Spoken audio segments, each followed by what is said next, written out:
Estadual, Defensoria Pública do Estado, os movimentos sociais e também as assessorias técnicas independentes, com o doutor, o juiz doutor Murilo, o novo juiz do processo coletivo, todos vocês estão inseridos.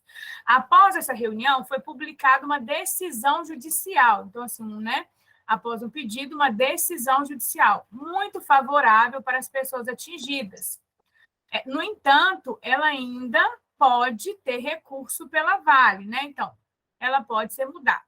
Mas o tema central dessa decisão, essa vitória das pessoas atingidas, a gente já teve inicial. Vamos lá para os principais pontos dessa decisão judicial. Primeiro ponto, o juiz aceitou o pedido, da proposta de resolução das indenizações individuais. O nome disso, pessoal, vocês vão ouvir falar nos jornais, nos documentos do Guaicuí ou nos documentos de outras assessorias técnicas, é liquidação de danos individuais e homogêneos. Então, quando vocês escutarem, liquidação de danos individuais, isso é a mesma coisa que indenização individual. E é justamente nesse momento que será definido quem deverá receber e quanto cada pessoa vai receber ou cada família atingida vai receber. O segundo ponto importante dessa decisão, tem o microfone ligado aí, o segundo ponto importante é que a UFMG, a Universidade Federal de Minas Gerais, ela foi indicada como uma possível perita do juiz. O que é isso? Ela vai apurar 2 pontos. Quem são as pessoas atingidas que sofreram os danos e quais são os valores para cada dano. Por que eu falei a possível perita? Porque na decisão o juiz indica a UFMG como perita. Cadê o som? Não estou ouvindo nada. Você está falando? Oi. O senhor não está ouvindo, seu Murilo? Pronto, foi. Se não estiver ouvindo, pode colocar no chat que a gente tenta resolver. A UFMG ela foi, no processo indicada, mas ela ainda precisa aceitar. Então, assim que funciona uma decisão. O juiz indica, ela vai ser lá intimada e ela vai ter que falar se ela aceita ou não. O terceiro ponto, muito importante para todos vocês que estão aqui, e talvez o mais importante de todos, foi reconhecido na decisão a inversão do ônus da prova. Essa palavra é importante, inversão do ônus da prova. Mas o que significa isso, Paula? Significa que quando as instituições de justiça, os assistentes técnicos ou a perícia da UFMG apresentar uma afirmação, apresentar um dano baseada tanto em laudos técnicos, então em documentos científicos, igual nós fizemos no território, a Vale só vai poder discordar, falar, não teve dano, esse dano não foi da pessoa atingida, se ela produzir provas para sustentar o seu argumento. Então, isso é uma coisa que facilita muito para as pessoas atingidas. Por quê? Diminui a dificuldade de provar que o dano ocorreu.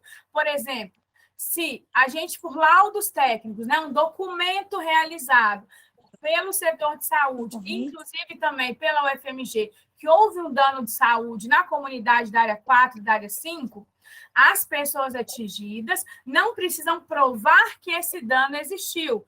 Pelo contrário, a Vale é que vai ter que provar.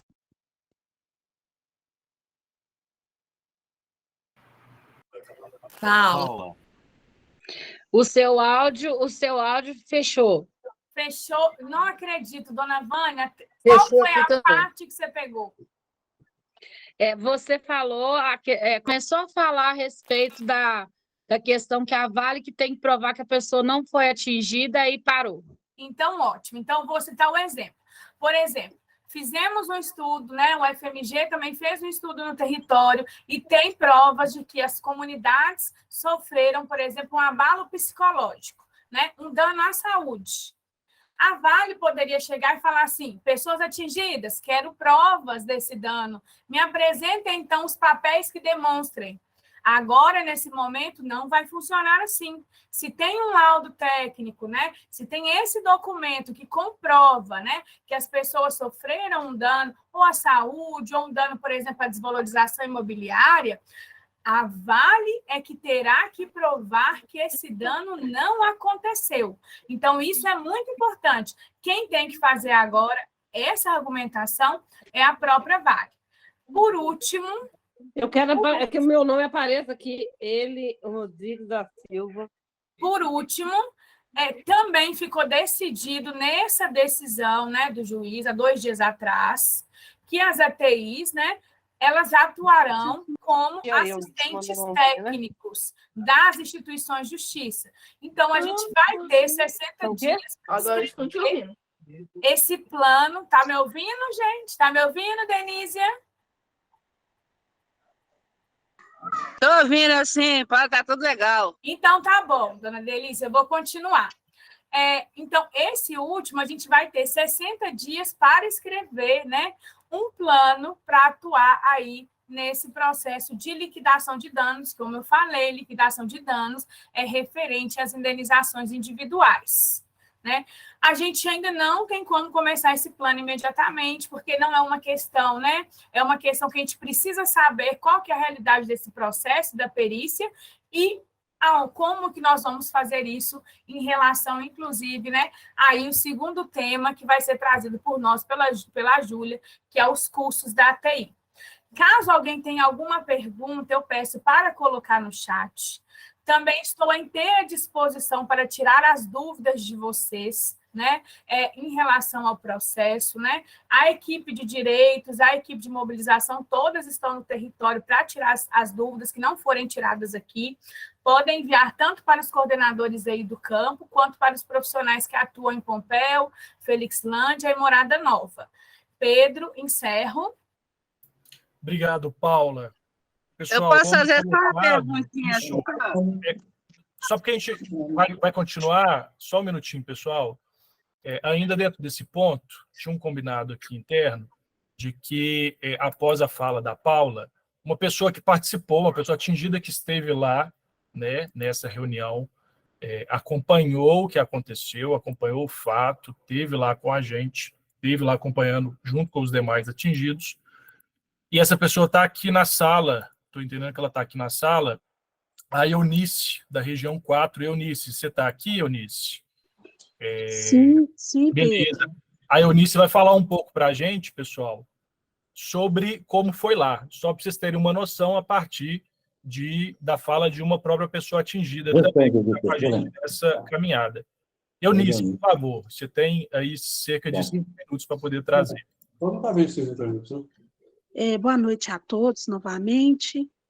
Então, essa audiência, assim, ela foi muito importante para nós, foi uma conquista nossa, né? Porque nós sabemos, é sabido de todos nós que nós raramente tivemos essa oportunidade de estar cara a cara com o juiz, né, do processo. Então, assim, fomos muito bem recebidos por ele. Foi uma pessoa que foi muito sincera, né, nas palavras dele, nas colocações, se dispôs a ouvir a cada um que estava presente ali, representando as suas respectivas comunidades. Então, assim, ele quis ouvir, na verdade, ele já chegou lá e trouxe para nós a informação de que ele já havia tomado uma decisão, mas que ele queria ouvir cada um de nós que estávamos ali, para ele tomar uma decisão mais acertada ainda, a partir, né, da escuta de cada um de nós. Então, assim, nós podemos ali, de forma tranquila, acolhedora, né, expressar os nossos sentimentos, as nossas indignações, os problemas que as comunidades vêm enfrentando. Então, assim, e a nossa expectativa a respeito da atuação dele a partir desse processo, né, que dá liquidez aos danos individuais de cada um de nós. Então, assim, ele foi muito transparente, sabe? A posição dele ali de fato, né? Ele no lugar dele, nós no nosso lugar, mas de maneira que ele falou que vai querer continuar a ter esse encontro com os atingidos.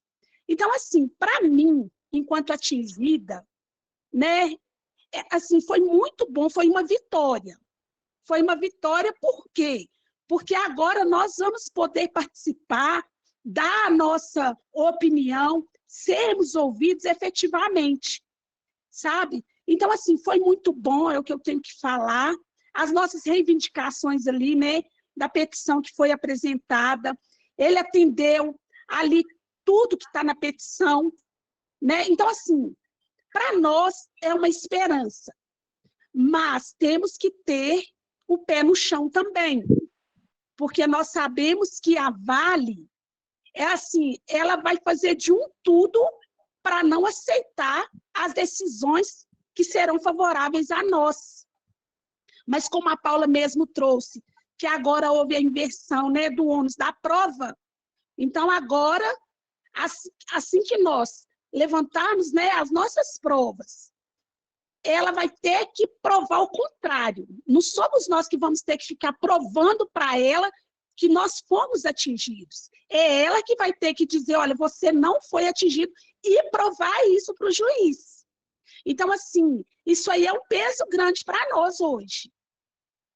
Eu quero finalizar aqui, não sei se eu me fiz entender por todos, assim, me senti muito alegre em poder estar ali representando, né, a cada um que aqui está, e da próxima vez, né, acredito que a gente vai estar aí empenhado a apontar outros companheiros para estar indo lá também, falando também em nome de todos nós. É isso, e mais uma vez, muito obrigado pela oportunidade. Obrigado, Eunice. Muito bom, pessoal. É um relato importante, né, de alguém que acompanhou lá a reunião e na qual o juiz tomou essas decisões. Bom, só para informar, né, o EQI vai dar outros retornos sobre isso, o EQI vai trazer de maneira mais qualificada, através de outros mecanismos, né, site, nossas ferramentas de comunicação diversas, né, nos grupos, no site, nos vídeos que a gente elabora, enfim, informações mais qualificadas, para vocês terem uma noção melhor o que foi a decisão, para vocês poderem ler, poderem entender, para além do que a gente está tratando aqui. Bom, isso foi um informe, pessoal. Agora que a gente vai entrar para o ponto de pauta, que é o tema nosso aqui hoje, né?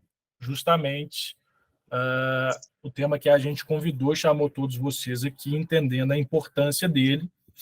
Tem uma questão muito séria envolvida, né? Lembrando, assessoria técnica independente e o direito das pessoas atingidas, os impactos diante da redução de recursos. E aí, pessoal, vou pedir agora muita atenção, tá? Muita atenção, que é o seguinte. Quem, porventura, gosta de registrar, gosta de anotar, é importante ter aí o caderno, é importante ter aí a caneta para fazer as anotações. A gente vai entrar num assunto importante, num assunto sério, que tem a ver justamente com a atuação da assessoria em relação a todas as questões que a gente trata com vocês no dia a dia. Tá?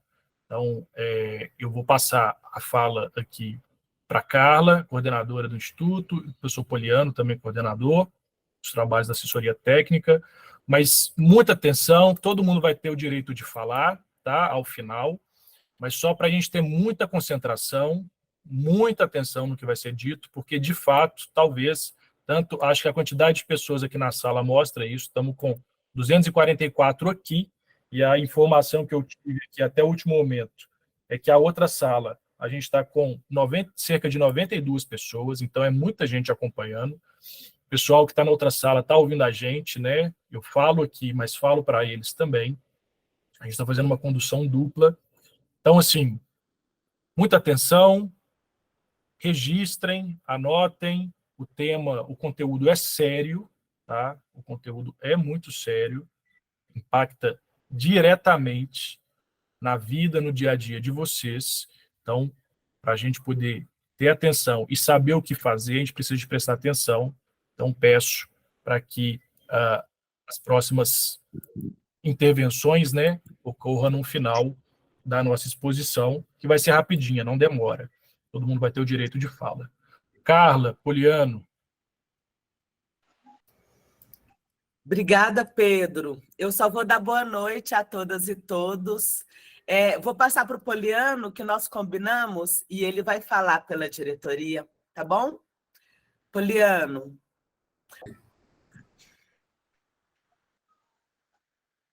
Gente, boa noite a todos e a todas.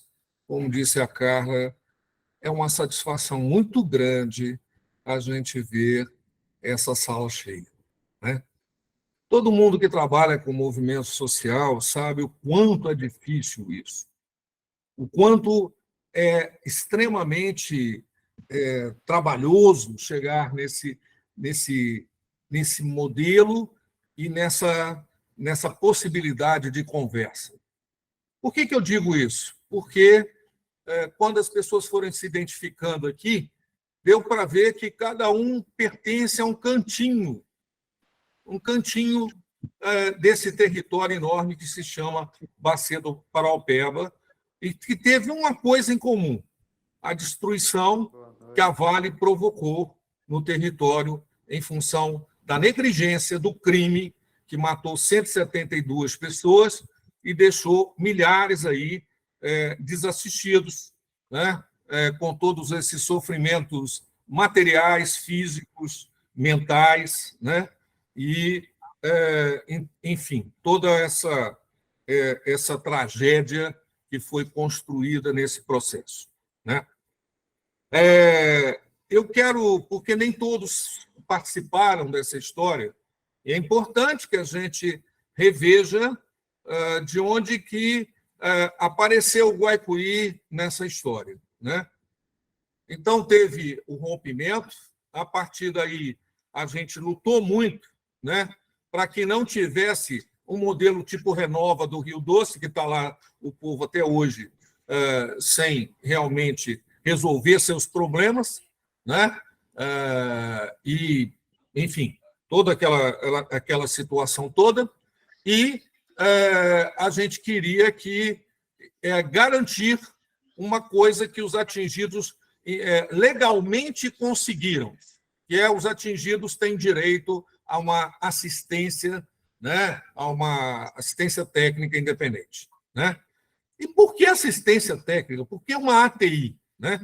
Porque a Vale, gente, contrata a peso de ouro, né, várias e várias empresas de advogados, né, para fazer petições dentro do processo, para atrapalhar, para exatamente provocar que essas coisas andem num ritmo lento, né? Essa fala da Eunice foi muito boa, da gente ter hoje um juiz que tenha uma preocupação com o atingido, porque às vezes faltava essa sensibilidade no processo, né? E hoje a gente vê um juiz um pouco mais aberto para realmente ouvir, escutar ou querer escutar os atingidos, né? Muito bem. Então, o que aconteceu? Primeiro, as ATIs são um direito legal, é um direito dos atingidos. Os atingidos não podem abrir mão desse direito, porque é exatamente com todas as dificuldades que nós temos, né? Mas uma coisa é fato, né? Exatamente essa assessoria que permitiu criar vários núcleos, que permitiu as pessoas poderem se expressar, porque nem todos são ligados ao mesmo movimento social, político, enfim, existem diversas pessoas, diversos pensamentos, e a gente procurou, através da assessoria, respeitar a todos e trazer todos para vamos dizer, para essa grande família, né? Então, a gente ouve muita dor, muito sofrimento, a gente se angustia com isso, a gente sofre com esse processo, né? Mas a gente também luta para alcançar determinadas coisas. E uma delas é essa que a Paula falou. Vocês lembram que desde o início a gente via brigando para que os atingidos tivessem reconhecido o seu dano individual, coisa que lá no doce não tem. E nós conseguimos, independente do acordão, fazer com que o juiz, através das IJs, respeitasse esse direito dos atingidos nesse dano. Esse ônus da prova, né, que não é o atingido que tem que provar que é atingido, é a Vale que tem que discutir e provar que ela não fez o que fez. Então, por isso que é importante, né? Então, essas coisas todas são conquistas, né? Nós interferimos em vários pontos do 1.3, né? Teve votação, antes não queriam que as ATIs entrassem, que era um projeto só de prefeitura, falando, não, a gente quer que os atingidos votem, né? A gente ganhou algumas, nem todas a gente levou, mas a gente conseguiu também ganhos significativos, né? Depois, agora, nós estamos exatamente num ponto crucial, né? Que é onde vai se discutir cerca de 3 bilhões, que são exatamente os que vão ficar na mão dos atingidos, né? Que são os projetos, são a questão do crédito. Então, esses recursos são poderosos e nós estamos trabalhando incessantemente, né, para que exatamente os atingidos possam construir, né, uma grande gestão em cima desse processo, para que possam definir que projetos que eles querem e o que eles querem fazer em cada território. Muito bem. Qual não foi a nossa surpresa agora, que nesse momento mais crítico, né, no momento em que estamos aqui dando as mãos, sofrendo junto e tal, né, nós entregamos. Eu quero até discutir isso, porque às vezes eu vejo pelas conversas entre atingidos um pouco assim, cortou recurso, mas já era previsível. Não era assim. Vou dizer para vocês o seguinte, desde o início desse processo, a gente sabia, está inclusive lá no juiz, no acordo que tem, né, que a gente ia trabalhar 3 anos, ou seja, 36 meses, iriam gradativamente ir diminuindo, né, o tamanho da ATI à medida que as coisas fossem andando. Tá certo, né? A gente faz previsão para o futuro. Se a gente tinha uma demanda, uma necessidade grande de ter um grande número de pessoas num primeiro momento, igual aqui agora, o nível de organização já está diferente, então não vai demandar o mesmo número de pessoas.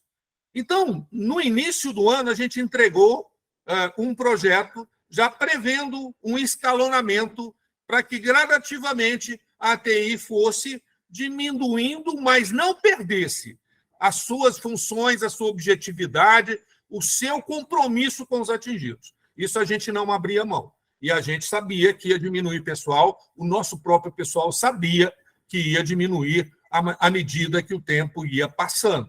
Tá certo? Então, ótimo, tudo bem. Nós começamos, o plano foi entregue lá em janeiro, né? E tinha um orçamento, né, inicial. Esse orçamento foi tocado.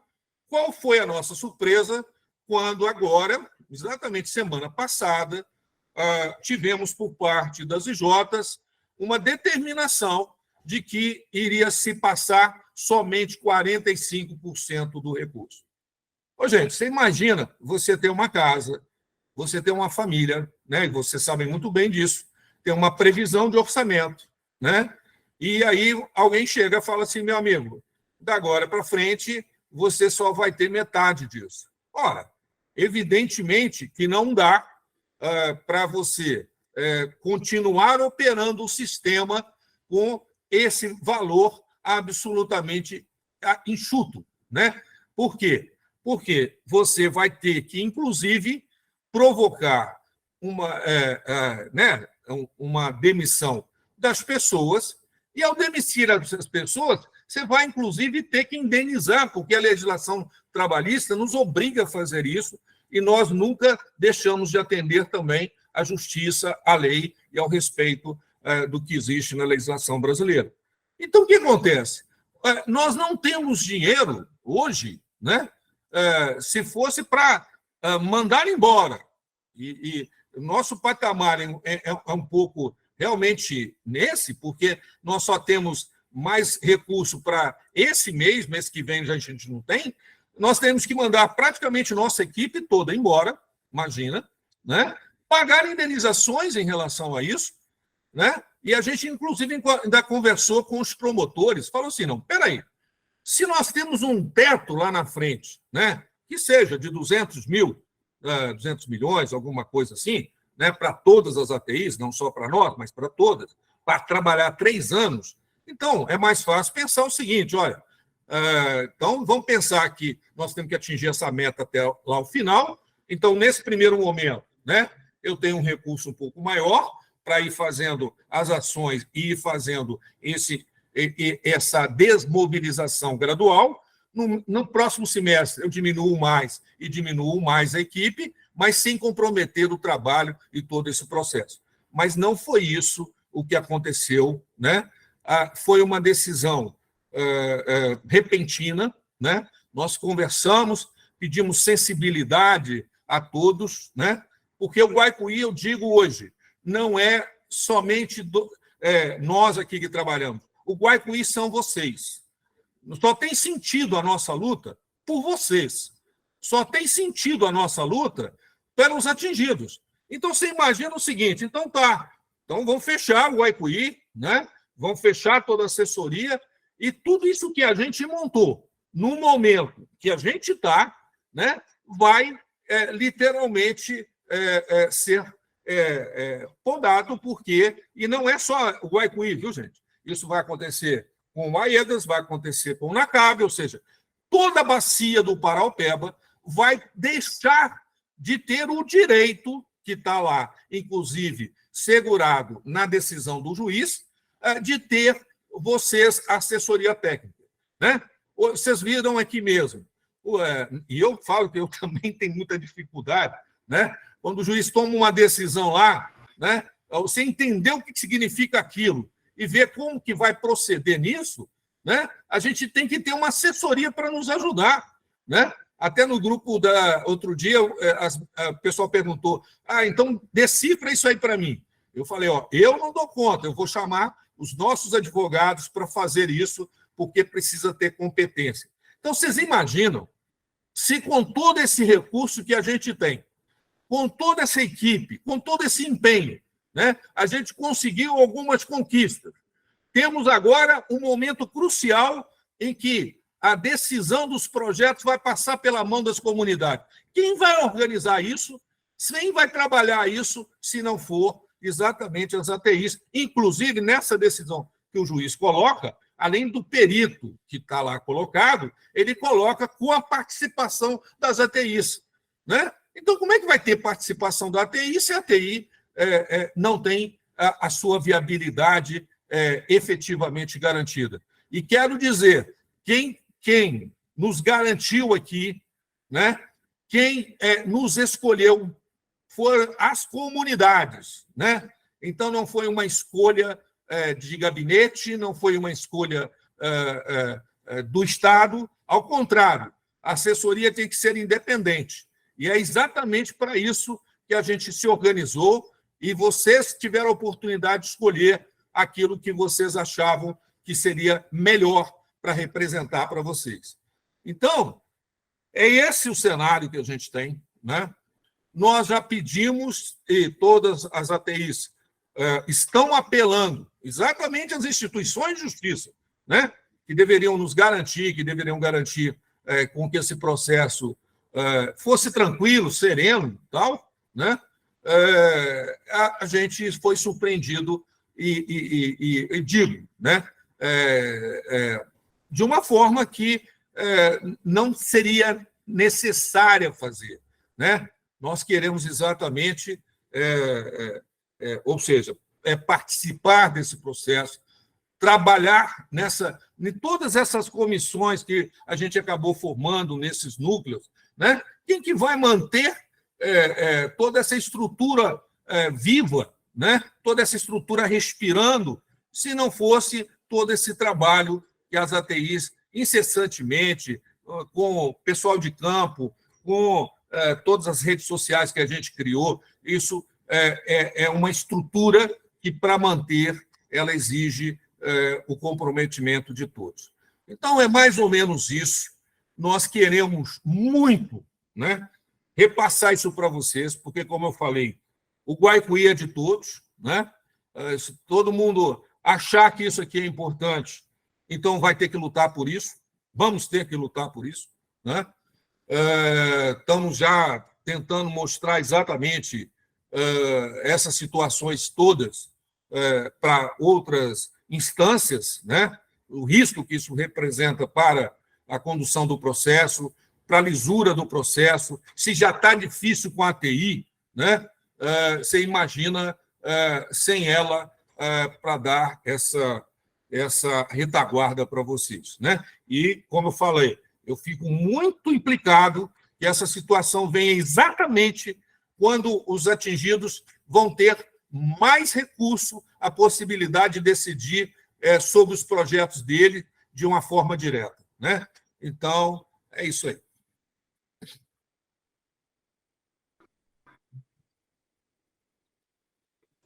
Muito bom. Importante a fala do Poliano, pessoal. Acho que, né, a atenção que a gente destacou, ela se comprova na fala. A situação ela é complexa e ela é séria em todos os aspectos.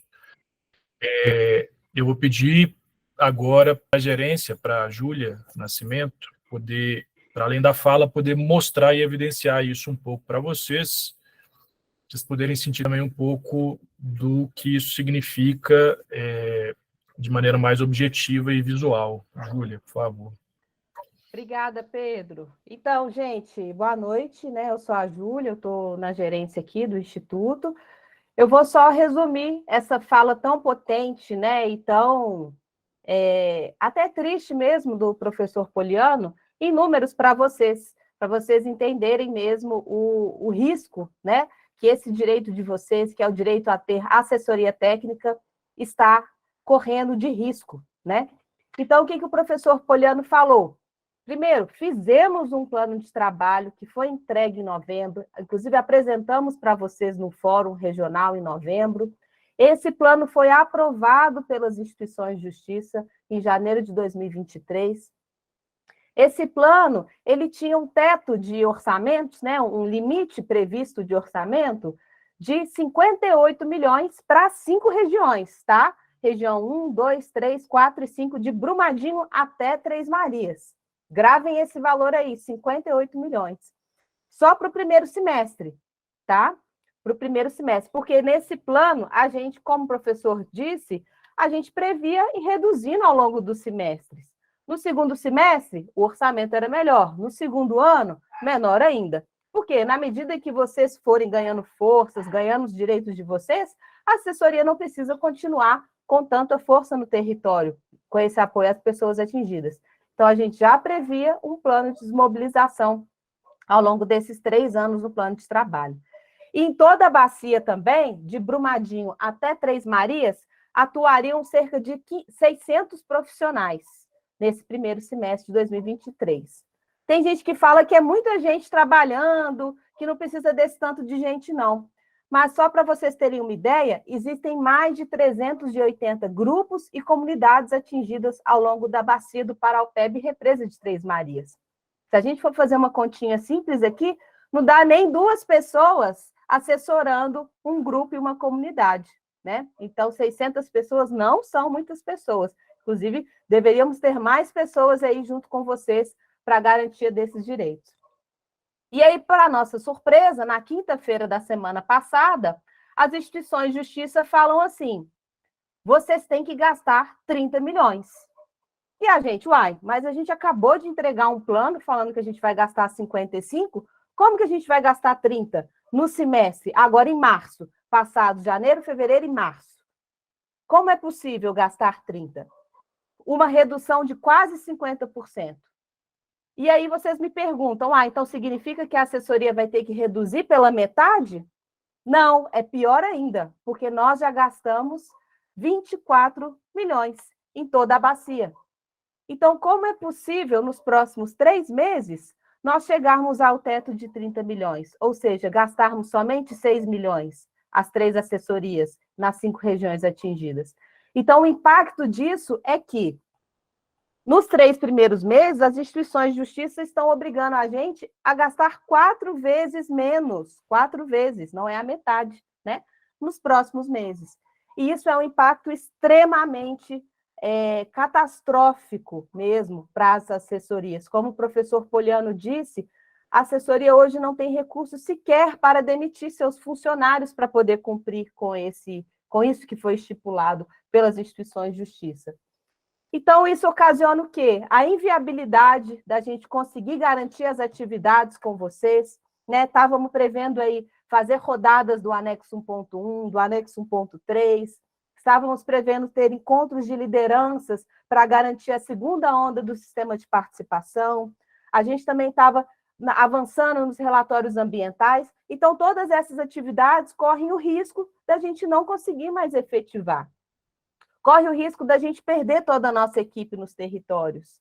Corre o risco de vocês não terem mais informações, né, de uma forma rápida e qualificada sobre a reparação. Isso significa supressão de direitos, né? Vocês perderem o direito à assessoria. E também deixarem de conseguir acompanhar também o anexo 1.3, 1.1, os problemas em relação ao programa de transferência de renda. Então, é muito catastrófica essa situação que nós estamos compartilhando com vocês e pedindo ajuda para pensar numa estratégia de como que a gente consegue reverter essa situação.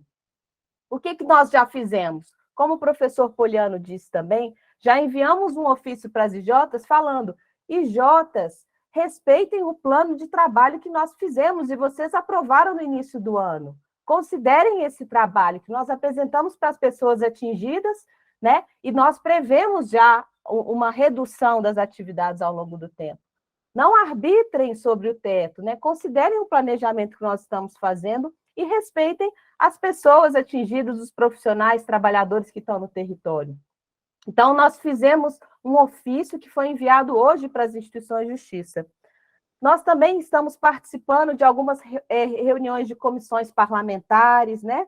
Temos aí a deputada Beatriz Cerqueira, a deputada Leninha, o Rogério Corrêa, todos estão aí se movimentando, né? Com audiências públicas, comissões parlamentares, para poder perguntar para as IJs, isso é um desmonte das assessorias técnicas? O que está acontecendo? Então, esses deputados também estão se movimentando. Além disso, nós também estamos tentando, né, informar a imprensa mineira, local, para poder mostrar sobre a gravidade desse problema. Mas aí a gente pergunta para vocês, o que mais a gente pode fazer para conseguir reverter essa situação, né? Como que a gente pode fazer mais pressão aí para que a gente consiga garantir a permanência do direito à assessoria técnica nos territórios da região 4 e 5? Então, é isso. Deixo aí para vocês, para a gente levantar a mão, pensar, conversar aí com os vizinhos e pensar em alternativas, soluções para a gente poder mobilizar mais força e tentar reverter essa situação. Eu agradeço aí pela atenção e boa noite.